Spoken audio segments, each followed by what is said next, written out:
Drake may have lost the beef against Kung Fu Kenny, but rap battles ain't got nothing on true martial arts fighters. No, seriously, the TV Regent is here to prove that theory to you with the top 25 most deadly martial arts fights in the movies.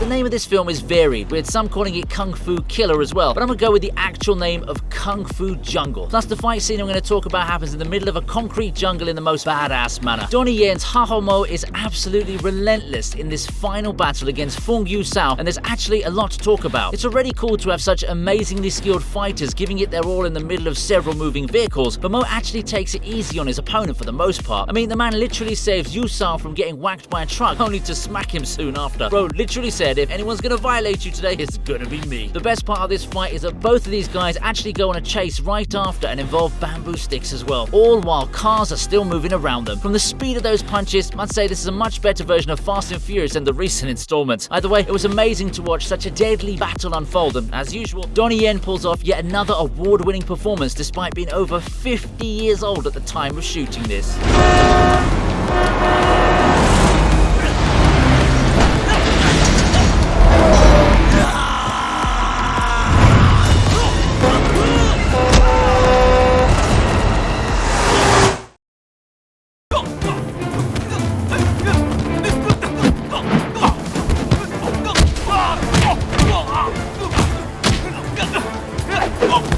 This scene raised the standard of what it meant to witness a martial arts fight. Jackie Chan was, is, and will always be a legend, so there's no contention when it comes to challenging his skills. However, in 1998's Who Am I?, we see him meeting his match in Ron Smurenberg. Our man really struggles in the first half, especially with the swiftness of those kicks. Sure, he was up against another hitman as well, but I think it's fair to say that Ron was able to hold his own. Of course, there's a lot of skill on display, but I also want to point out that there's an element of comedy involved with the choreography as well. The most hilarious part of this encounter was that kick sparring session between Jackie and Ron, because that kind of felt like how Ronaldo and Messi would fight each other if they were to go into battle for the Iron Throne of football. Oh yeah, and don't forget that the fighters did their own stunts over here as well. It eventually turns into a 2v1 fight, but if Kendrick Lamar can beat Drake and his 20 ghostwriters, then I'm sure Jackie Chan can take care of a couple of hitmen, don't you think?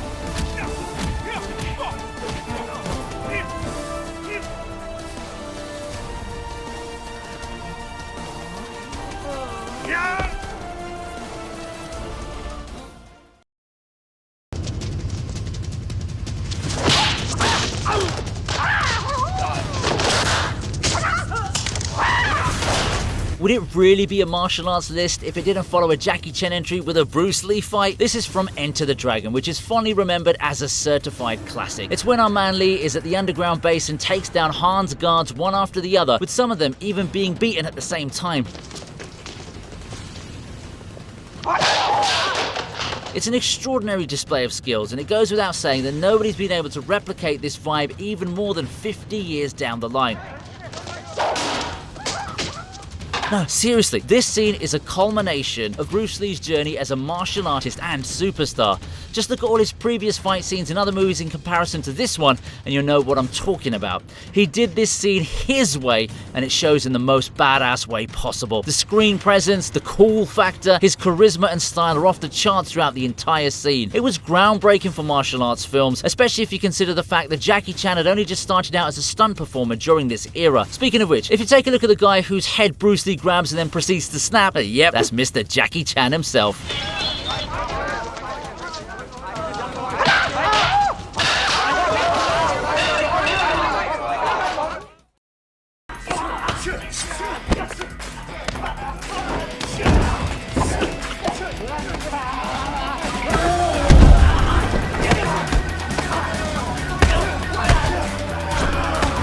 Okay, now picture this. You just met your biggest idol and inspiration, the man who basically motivated you to become the person who you are today, and then you fight him. Yeah, that's exactly what happens here when John Wick takes on two of his biggest fans. It's an intense and deadly battle, but the funny thing here is that it isn't a fight to the death. The assassins allow John to regain his composure and position at first because they know he's been retired 5 years, and then he spares them when he has the chance to end it all. Lambat dia sekarang. Harusnya dia sudah pensiun 5 tahun lalu. Now, this is what I call good sportsmanship, you know. Nobody was out to actively end each other's lives. All of the parties involved had mutual respect for each other. Having said that, some of the blows here are brutal, and even though nobody had the intention to kill, it sure looked that way with how they were at each other's necks. Sure, there was a bit of comedy because of how the assassins were acting like fanboys, but they still gave a good fight to the Baba Yaga. And hey, look at the bright side. At least those two guys can tell everyone they fought John Wick and lived. Just imagine how many assassination offers they're gonna get after this. Our man Keanu is always looking out for his fans.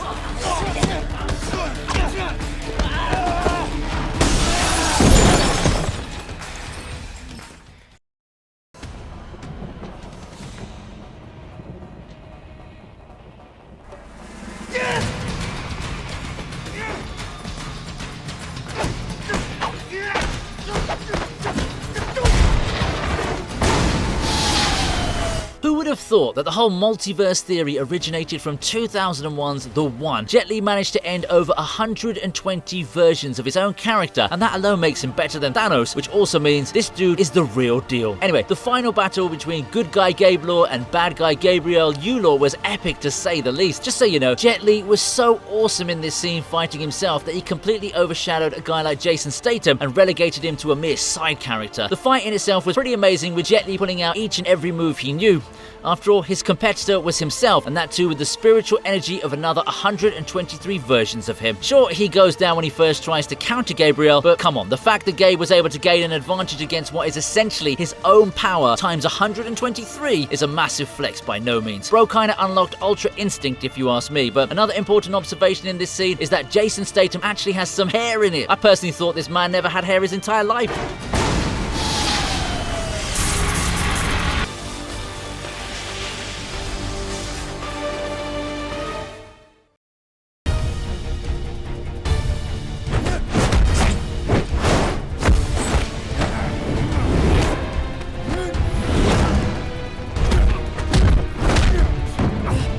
Be prepared to see legends like Donnie Yen on this list more often, because they know for sure how to make a fight look deadly. We all know what he's capable of as Ip Man, but it's still a bit of a risk when you put him up against Sergeant Geddes, aka Scott Adkins, aka Yuri freaking Boyka. The fight is exactly what we wanted it to be, and neither party really holds back. Well, sure, Ip Man's not really known for giving any responses, but the way he was handled in the fight did speak volumes about how talented the Sergeant really was. Of course, all of this only lasted till Bro decided to get serious, and he won the round a lot sooner than we would have wanted him to. Hey, I can't blame the man, especially if the Sergeant was trying to trigger him into making a false move. It's a graceful display from Donnie Yen, and by being in contrast with Scott's own battle style, I feel we got a legacy level encounter between these two. Yeah, sure, Ip Man has to win the match because the movie has his freaking name on it, but we all know that Adkins is one of the most capable fighters out there, no cap. Bro would have probably become a rapper himself if his muscles had the ability to talk.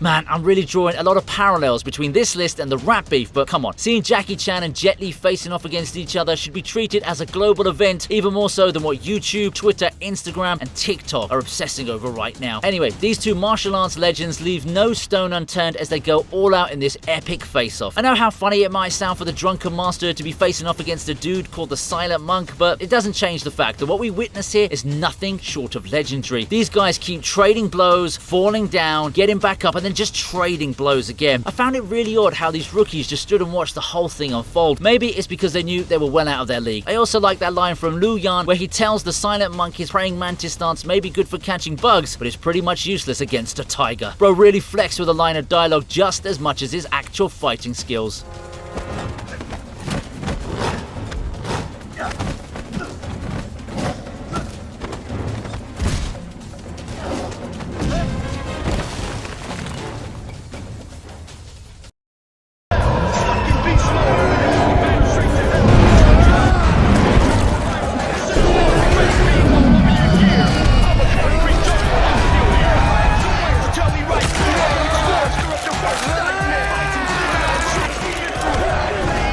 Scott Adkins may have been shown getting his butt handed to him earlier, but this time he's playing a character that pretty much made him a household name in the world of martial arts films. Yuri Boyka facing off against Dolor in the final battle of Undisputed 3 pretty much felt like a war zone. Both fighters were giving it their all and showing us a whole bunch of skills that I honestly didn't even know existed. Also, the film may have shown this as Colombia versus Russia, but in reality it was Chile versus England. Not that such technicalities matter in the world of film, but it just made me realize that this Russian badass is actually a dude who says, "A bottle of water." Don't you mean a bottle of water? A bottle of water? Anyway, don't let the accent take anything away from what can only be described as the big daddy of MMA fights. Like, how on earth are you able to shake off such powerful strikes only to land an even harder blow right after? The fact that Boyka was fighting with an injured leg only made this victory that much sweeter in our eyes. I also can't believe that he managed to crush Dolor's own leg as a finisher move. Yeah, now that's what a Russian would do in real life as well.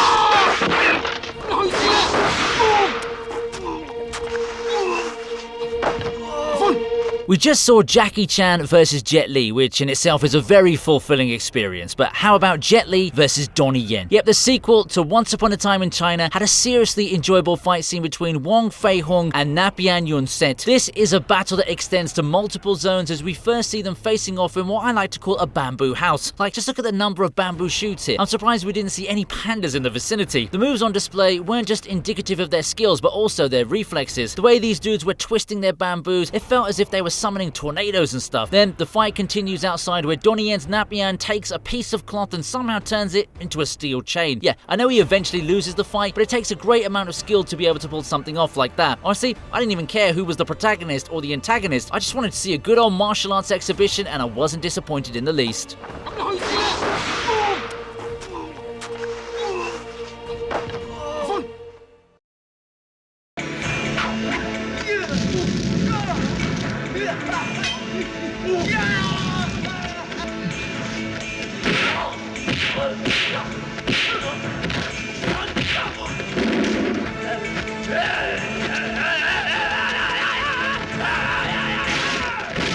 People keep telling me that I shouldn't drink too much alcohol, but then I show them this clip from the Drunken Master 2 and they all fall silent. The fight against Ken Lo seems to be going one way before Wong got some bamboo booze in his system and then it went a whole other way. Ken Lo really thought he'd be able to take Wong down with just the power of his legs, but Jackie Chan proved him wrong, and how. Forget everything else. It's actually a small bit where Ken Lo is trying to kick his opponent, but he actually ends up countering the kick with his own head. Like, how do you even respond to that kind of defense? It was obviously a piece of cake for our man Jackie Chan, but it's the ridiculous nature of the entire sequence that really gets me. Of course, that's not to say the fight choreography isn't impressive, but there's not so much you can say when you find out that the secret weapon to winning any fight is liquid courage. This is Wong on boss mode, and the mix of action and comedy worked perfectly well to give us a masterpiece of a fight scene.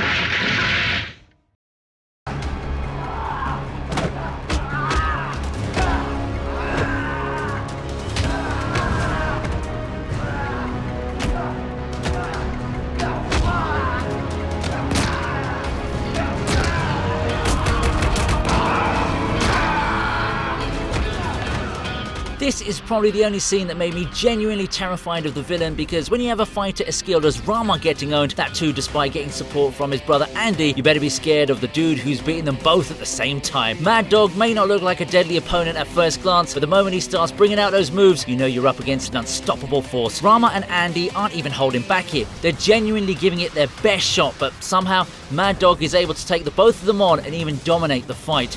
Sure, he takes hits as well, but it's 2v1 and he was pretty much unfazed until Andy managed to pierce his neck from behind. The only way to defeat this opponent was to slit his throat, and it took a whole 8 minutes of relentless fighting for us to reach that moment. Thank God we don't have to see such a villain again, because I don't know if Rama would have even wanted to square up against a guy with that kind of power ever again. Bro felt like the doomsday of the martial arts world.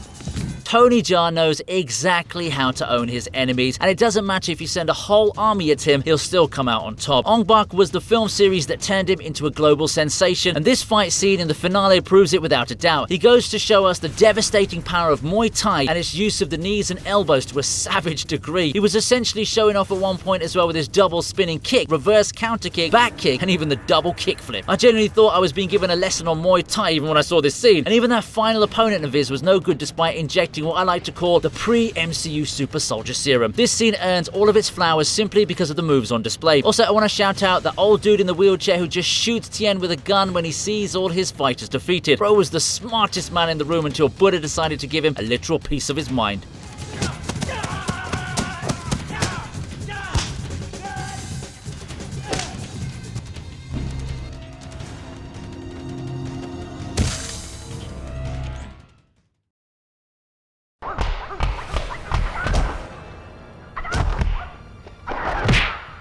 Nobody ever messes with Chuck Norris. Bro invented the bro jokes before they went viral on the internet. However, there is one man who not only dared to challenge him, but also defeated him, took his life as well. The battle between Colt and Tang in Way of the Dragon was a dream come true for the fans of Chuck Norris as well as Bruce Lee. There's a strong sense of admiration between the fighters, which signals that both of them truly appreciated each other as fighters. It's an epic scene in any case, because you don't ever get to see two ultra legends of martial arts squaring off against each other in such fashion. No one really talks about the most powerful thing of this scene, which is the mutual respect the two warriors shared. Notice how Bruce Lee sort of cycled down when he knew Colt was critically injured and effectively useless, but then resigned himself when Colt stood up, as they both knew what was going to happen. The final rush, after Bruce grabbed Chuck and broke his neck, almost looked like a melancholic scene. Tang didn't like that the battle ended this way, but he knew it had to be. And of course, in the end, he laid Colt's gi jacket and belt over him with reverence.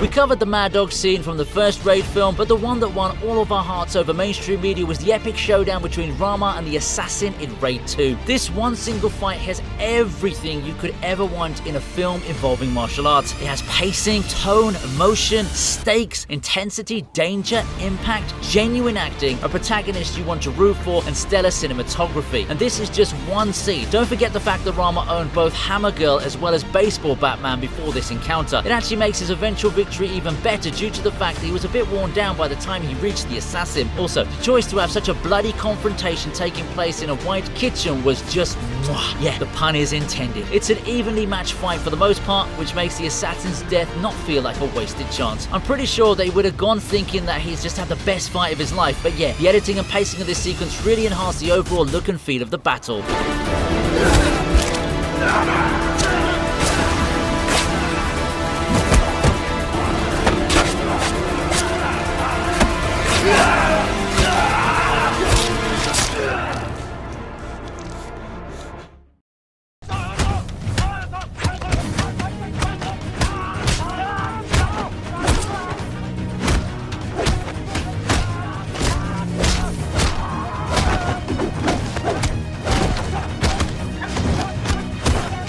Oh man, if the display Tien gave us in the first Ong Bak film wasn't enough, he went seriously all out in the sequel. Like, I don't even know how many guys he's up against over here, but it's not like I have to be worried about Tony Jaa. Bro takes down each and every opponent coming in his way, and he does it using martial arts as well as weapons that he just randomly picks up in the middle of this extremely lengthy and captivating display. The fight scenes in this movie are unique, but this is a whole other level of badass. The combination of varied martial art forms is exciting to watch, especially when you see them all in the span of around 15 minutes. The opponents kept piling on Tien one after the other, but he doesn't back down no matter what. The elephant at the end was a nice little touch to add more weight to Tien's motivations, and yeah, he does get surrounded by another 100 fighters towards the end, but he beats their leader too, so there you go. Also, the fact that these techniques and weapons were the most intrinsic methods of combat in those times hits you super hard, and personally speaking, it urged me to learn more about the culture around them. It's all thanks to Tony Jaa and the production team for giving us this stunning movie and this mind-blowing final fight.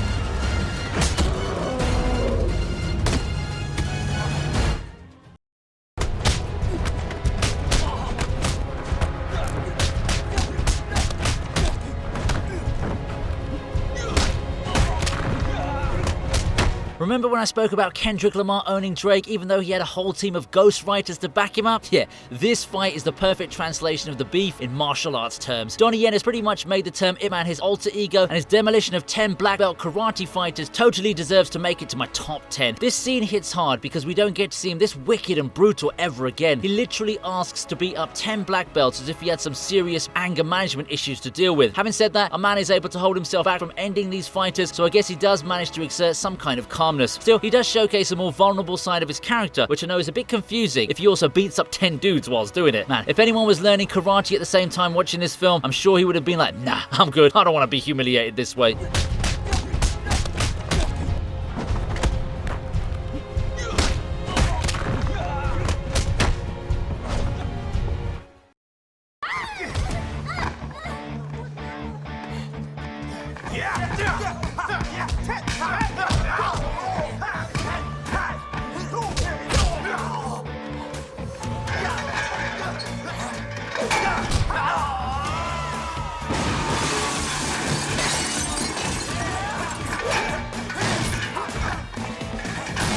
Yeah, I think it's safe to say that everyone got hurt during the making of this scene. There's so much destruction here, especially when it comes to all the glass, that it kind of makes you wonder how the BTS scenes would have been like. Either way, 1985's Police Story gave us a delightful action sequence in the grand finale where Jackie Chan's Sergeant Kevin goes to all kinds of extremes to take down multiple goons and keep his girls safe. Well, kinda. Realistically, if there's one word I had to use to describe it, then it's gotta be chaos. There's so much happening before you even realize what's actually going on. You've got normal martial arts, bikes, more lights, and God knows what else in this hilariously effective sequence. Also, did you know that Jackie Chan wrote and directed this film too? Bro was like, doing my own stunts ain't enough, I gotta create them as well.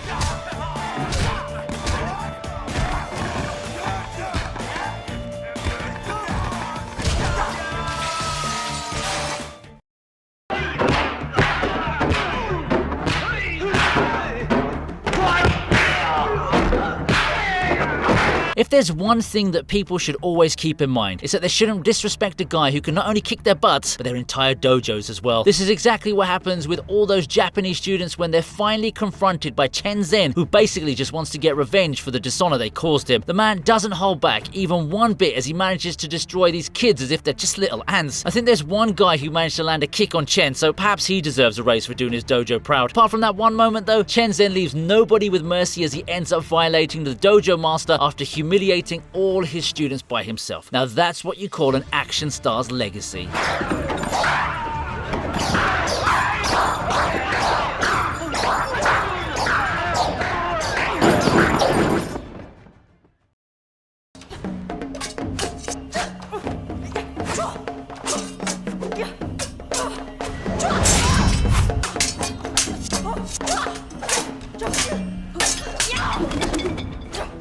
It's been all about the guys so far, which is pretty much expected when you're looking at epic martial art fights. However, the TV region always does it best when it comes to equality, so here's the battle between Michelle Yeoh's Yu Shu Lian and Zi Zhang's Jin Yu. The weapons these ladies use are pretty serious items, so I was genuinely shocked to see how intense things got as the battle unfolded. Of course, the primary choice of weapons here is swords, and it's nice to see the ladies showing they know how to use them. Okay, they may have sounded a bit sus, but you know what I mean. Also, the level of the choreography is insane. Add the acting, the costumes, the setting, the direction, the photography, and the staging, and you've got yourself a certified masterpiece. By the way, have you noticed that every Chinese film fight scene has that round eating table getting taken out at some point? You just know it's going to be in pieces very soon.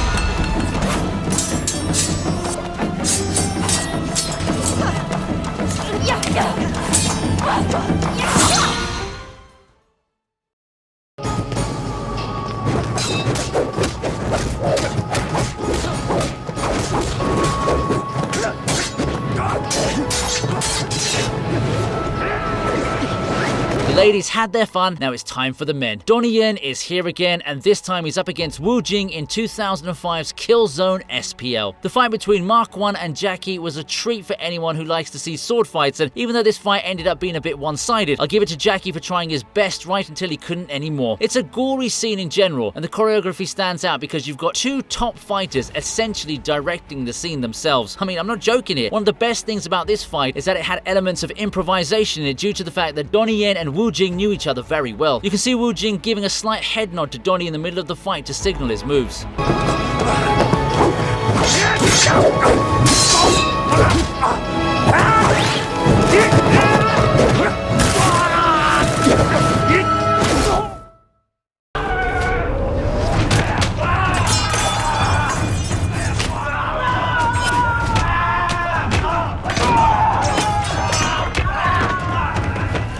Rama's known for his savage moves and brutal strength, but that doesn't mean he enjoys whooping people's butts. Just look at the hallway fight in the raid as an example. He clearly didn't want to fight all those dudes, and it even showed his vulnerability as a character. However, there really was no other way out, so our man made sure to totally annihilate the weirdos who thought they could take him on because of the numbers. I'll give them credit for trying to come at Rama at the same time, but even that doesn't really stop our hero from taking them down. Can you imagine having to plan this whole thing out? The choreography, practicing the moves, and film this over and over and over again just to get those perfect takes. The people who made this are incredible artists, and I wish Hollywood learned more from them, especially in today's climate.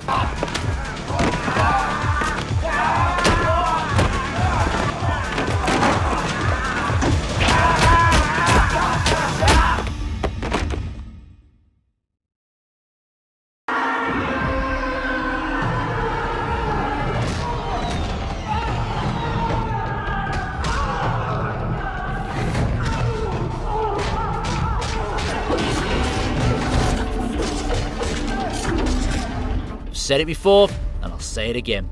Don't mess with John Wick's dog or Tony Jaa's elephant. The fight from the Protector proves the second part of that statement with ease because, well, first he takes out a whole bunch of dudes by cracking each and every bone in their body, and then he owns a gang of gigantic Giga Chad level muscle men. I mean, just look at the size between Calm and TK. That dude is probably taller than the elephant Calm wanted to revenge. Anyway, it was an epic fight that gets a few extra obstacles in for our heroes when those extra muscle heads showed up to fight him. Luckily, our man manages to merge his body with the bones of his favorite buddy and goes to town on all of them. It really hits different when you see a man like Tony defying the odds and beating humongous men like that. At the same time, you'd expect nothing less from this martial arts legend.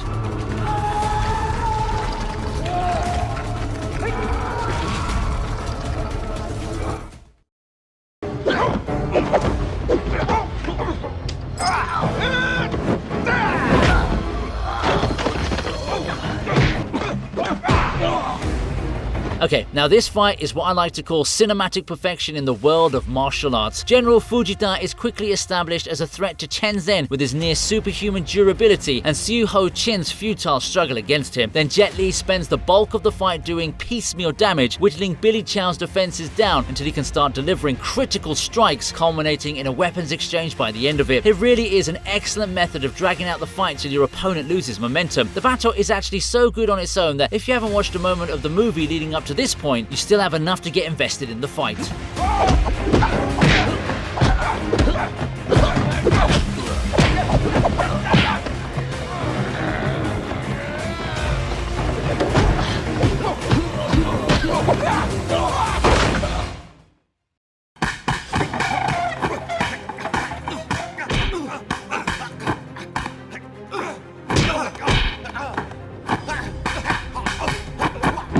If you're good enough to impress the one and only Jackie Chan during a fight scene, then you know you've got spirit in you. Benny Urquidez actually has a really good story on how he transitioned across various fighting styles, but the highlight of his career will be the epic battle against Jackie in Wheels on Meals. It's a lengthy fight that earns each and every second of its existence, and the skills on display can leave anyone speechless. Sure, they put in that comedy as well, but that's part and parcel of the game, isn't it? Jackie Chan even went on to say that if he and Benny were to meet in an alley, then he'd probably get his butt handed to him. Now that's what I call a serious compliment.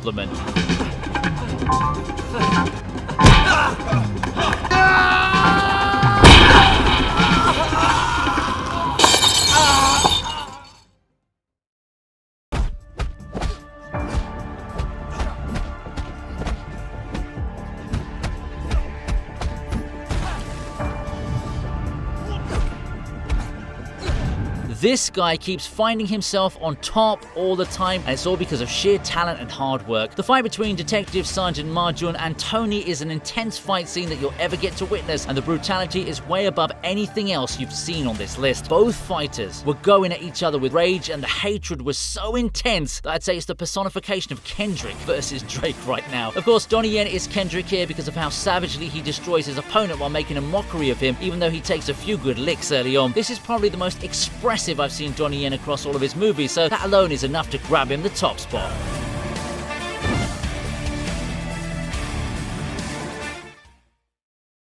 Hope you liked the video. Please subscribe to the TV Regent, and here's another video I know you're going to enjoy.